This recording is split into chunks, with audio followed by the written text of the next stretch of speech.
Yes, Rana? Raise your hand if you want to answer. What about others? There is Abanan. Keep quiet, teacher. Rhea? Sit properly, teacher. Kasi ko hindi nakasi. Right. So, are we present all today? Yes, teacher. Yes, good. Now, I want you all to pass your assignments in the center in the count of 5. 1, 2, 3, 4, 5. So class, last time we discussed about the natural light and the artificial light. So, what do you mean by natural light? Who want to answer? Yes, Limada? Natural light, teacher, is found on nature. Yes, very good. What are the examples of natural light? Sophia? Sun, Other? Yeah. Yes, Alvarando? Star difference. Yes, very good. What about the other one? I think there is 3. So what about the other one? Yes, Marianne? Marianne? moon, teacher. Very good. So, what about who knows the artificial lights? Yes, Palek? Artificial light is made by, it is a man-made. Who can give the examples of artificial lights? Sama. Yes, the lights. Flashlight, teacher. Yes, Rana? Bulb, teacher. Yes, very good. So, you are all have idea and you all learned about our topic last time. So,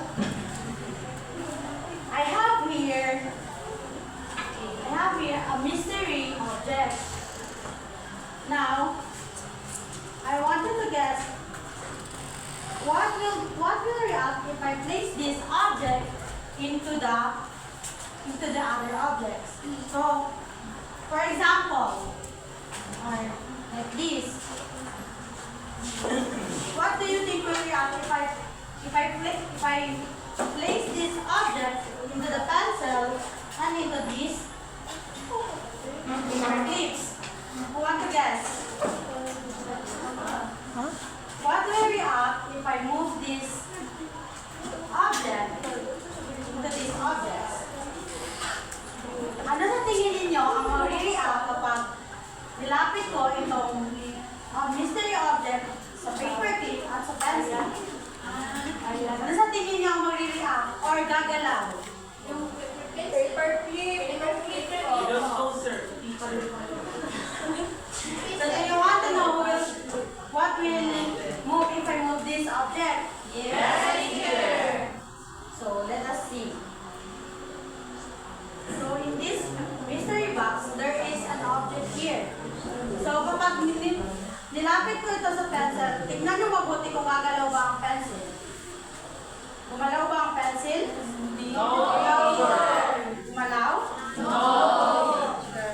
Ngayon, titignan natin kung gagalaw ba o magre-react ang paper clip sa ating mystery object.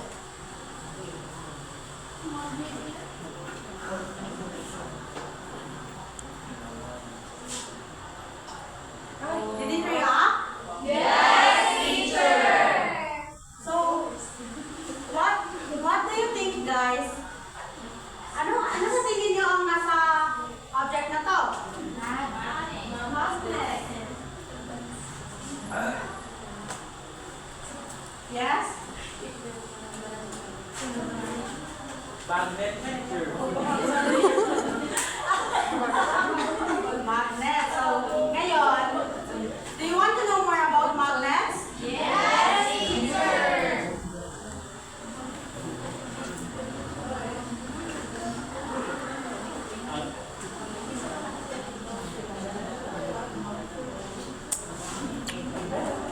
Now, we will be having an activity. I will divide the class into 2 groups. This will be, wait, let's count 1, 2, 2. So it could be fair. Starting at sa banal. 1,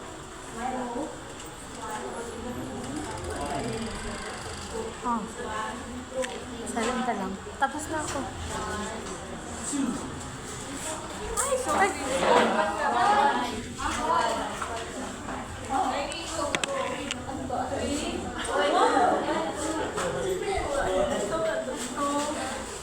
One.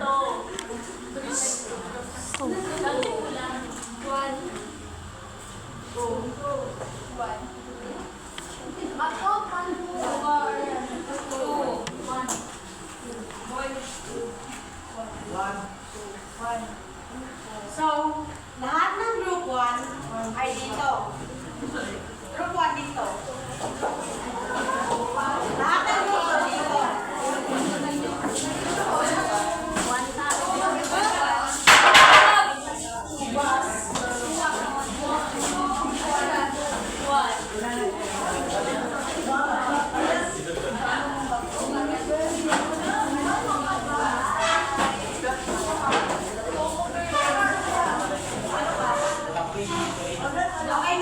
Okay na ba, class? Yes, teacher! Bago mag-uumpisa ang ating activity, nais ko muna basahin niyo ang ating objective sa araw na ito.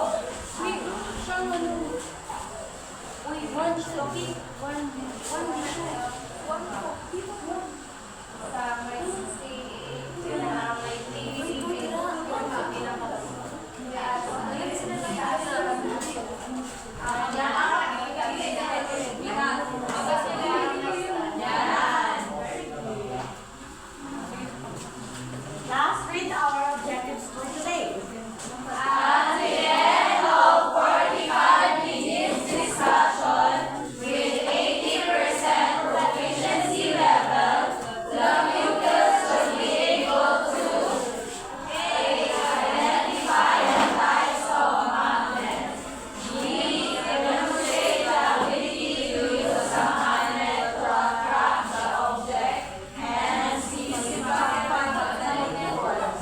So for the group 1, you are going to write the properties that are necessary to be attracted to magnets. So here is your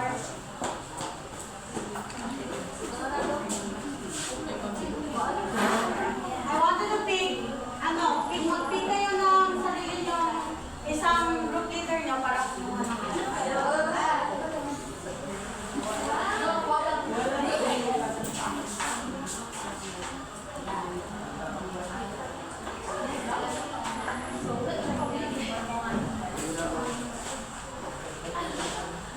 for the group 2, you are going to draw at least 2 magnetic objects. Yung na-attract, at least dalawang object lang na na-attract ng magnet.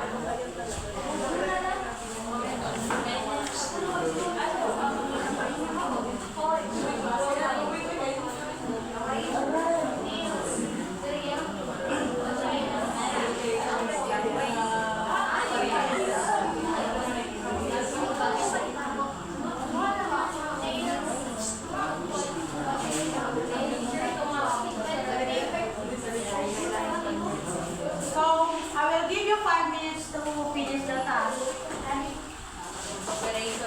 And I need 100% represent your Ngayon, bago tayo for you to be guided, here is our rules. And I need criteria for our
Puso yung tao. Pati kayo may puso.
Ha?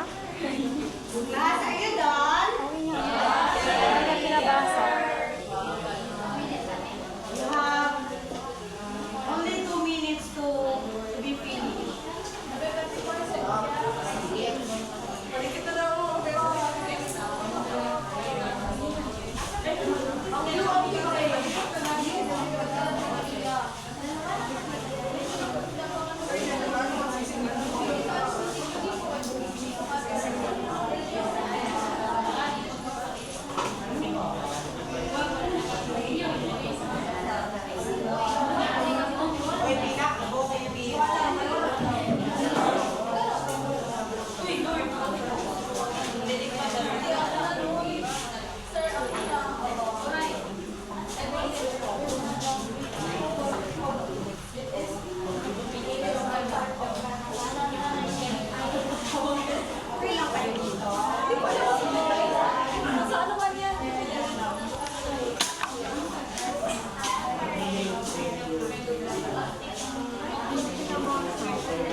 Guys, 5 minutes. Last 5 minutes are done. Done, teacher. Are all groups done? Yes, teacher. Now I only need one representative to present the Sige na.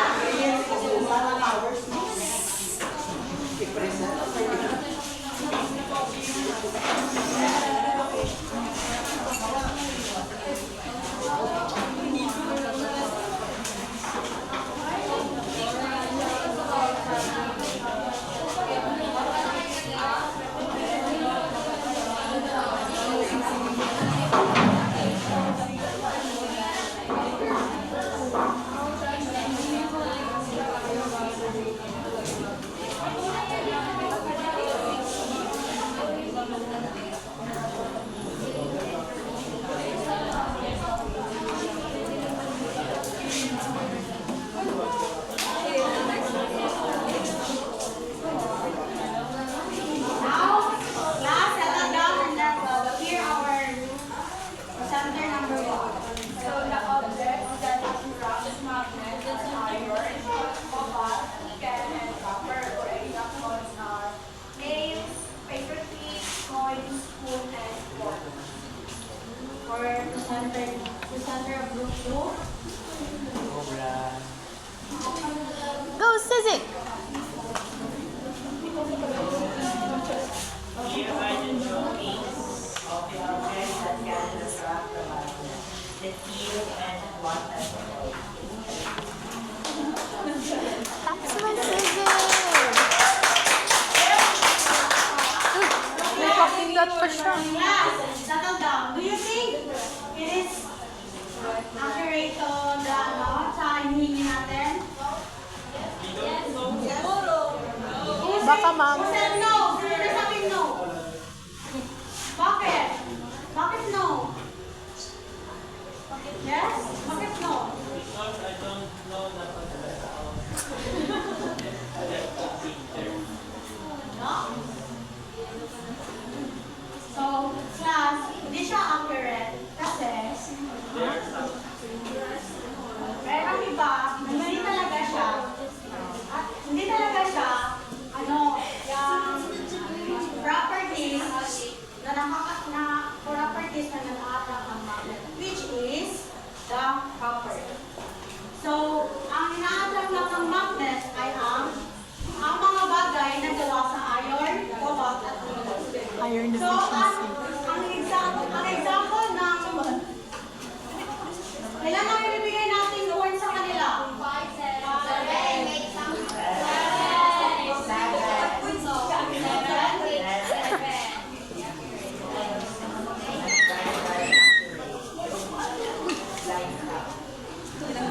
So, sa group na naman. 918.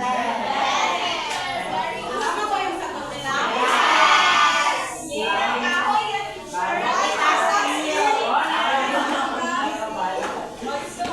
Steel. Ang sagot nila ay tama. So, we will give that 10 points. So, ano naman? Sino nauna?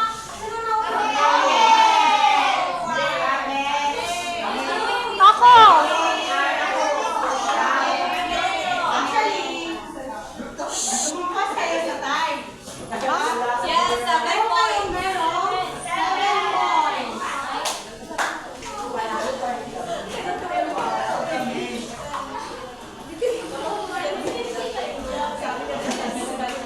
Rion.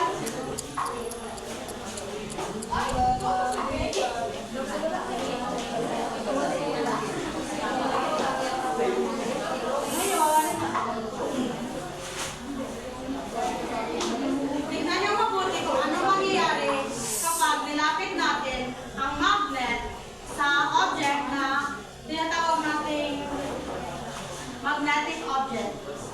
Gaya na lamang ng paper clip. Halimbawa, ang paper clip, pag nilapit natin siya sa di ba na-attract na ito? So, ano kaya ang nasa pagitan ng ng Ate Pao, sana yung crush ko magnet rin. and the magnetic object. Yes, that's right. So, ito ang tinatawag natin, ang nakapalibot dito, ang nakapalibot sa magnet na nag-a-attract sa ating magnetic object ay ang tinatawag natin Hayo? magnetic field. Ang magnetic field ay ang isang invisible field na nakapalibot sa ating magnet pero hindi natin siya nakikita pero nag-i-exist siya. So, ito naman ang tinatawag nating magnetic direction. Ang direction ng magnet ay palagi lang papunta dito. So, ito naman ang tinatawag nating magnetic strength. Gaya lang ng ang halimbawa ng magnetic strength ay kapag yung internet natin sa bahay. Diba? Pag mas malapit tayo sa internet, mas malakas ang signal. So, pag mas lumalayo tayo sa internet, mas malayo din, mas natatanggal siya unti-unti. Gaya lang ng magnet, ang internet, na kapag mas nilapit mo ang magnet sa magnetic object, ay mas malakas ang kapit nito.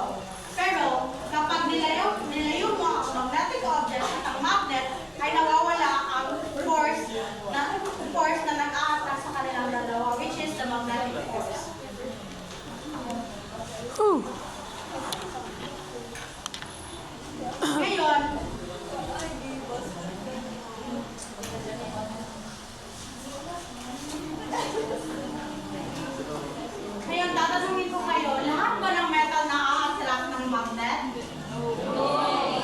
O, anong example ng ano? Sino nagsabing yes? Sino nagsabing no? Anong halimbawa ng mga object na hindi na-attract ng magnet?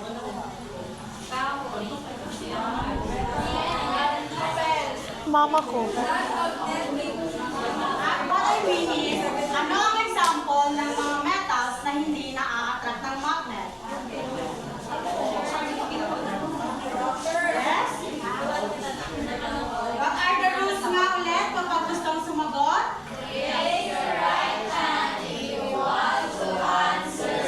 Yes, me? Yes? Very good. Yes? Very good. So, Murumod siya si Kap. Ang uri ng magnet, ano ito ang tinatawag natin?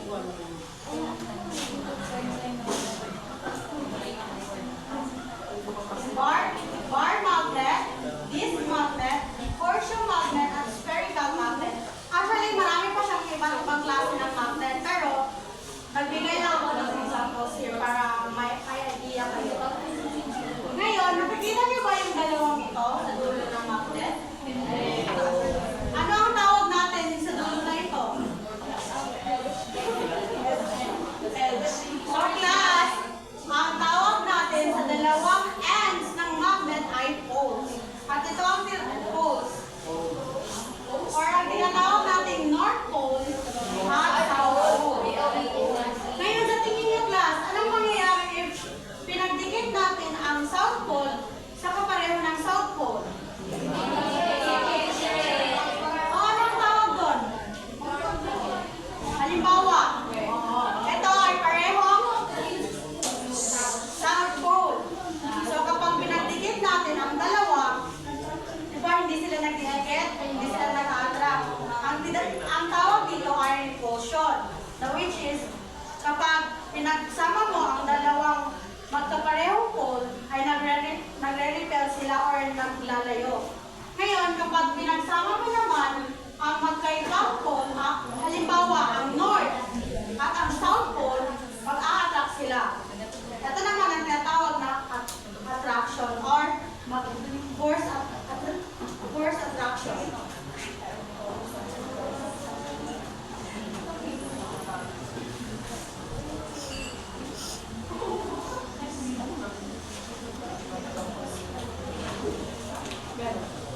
Naantok ako.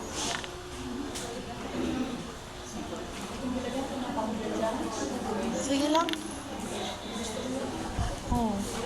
Sana ako rin gusto yun. So class, ngayon na may alam na kayo, may idea na kayo sa iba't ibang uri ng magnet at ang tawag sa mga pangyayaring nakapaloob sa magnet, magkakaroon tayo ng activity 2. I will give each group, the same group ha, bibigyan ko kayo ng isa-isang magnet at ang gagawin nyo ay isusulat nyo sa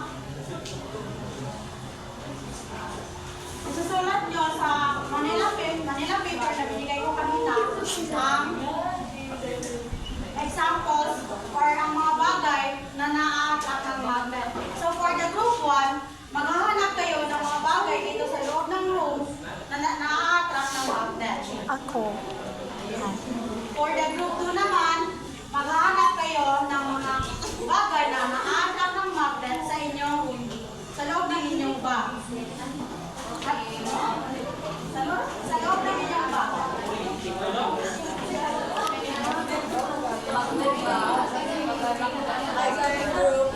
Ulitin ko class, ulitin ko. Ang group 1, mga bagay na na-attract ng magnet sa loob ng ating classroom. At ang group 2 naman ay ang mga bagay na na-attract ng magnet sa loob ng inyong bag. Ito.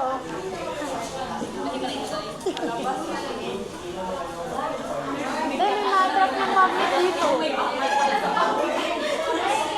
Aryan. Aryan.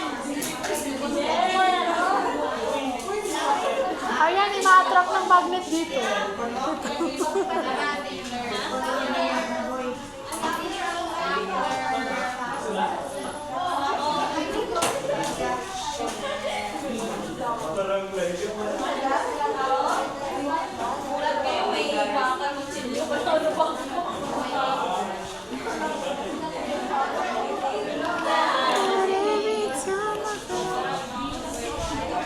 Wait, may ma-attract din dito.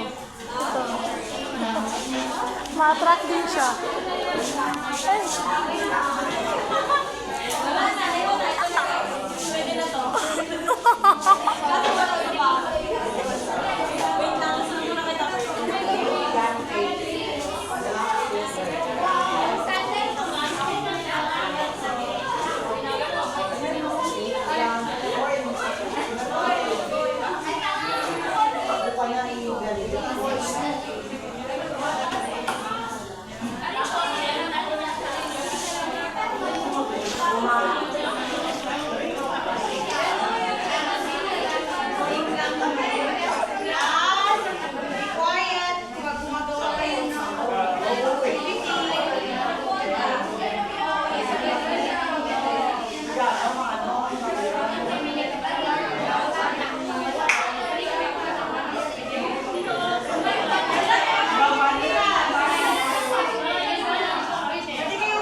35.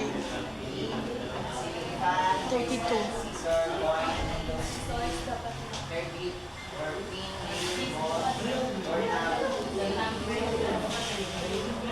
Right. Sa group 2 naman.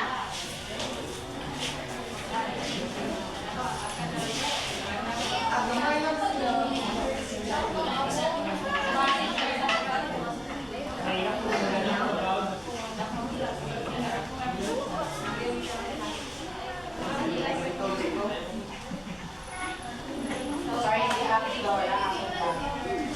So the as that given to us, ay maghanap kami ng mga wings na makaatrak sa magnet. So, nasa loob ng box. First and toys, stapler, hair clip, phone, at zipper ng box. So class, give yourself a barangay clap. Now, ano nga yung mga bagay na na-attract ng magnet? Who wants to answer? Objects ang hinahanap natin. Ako sa kanya. Yes, Marian? Ano pa? Sino gusto sumagot? Yes, Char? Ano pa? Yes, Marian? Yes, Erika? What kind of bracelet? Yes, ang pa, Rana? Very good. Ngayon, ano naman ang mga properties o necessary properties na hinahanap natin na meron sa isang bagay para ma-attract siya ng magnet? Yes, Denise? Iron, nickel, and cobalt. Very good. So, what about, ano yung tawag natin, ano nga yung tawag ulit natin sa ends ng mga magnet? What are those two poles? South and North poles. Very good. Ngayon, bring out your science notebook and we will have an short quiz.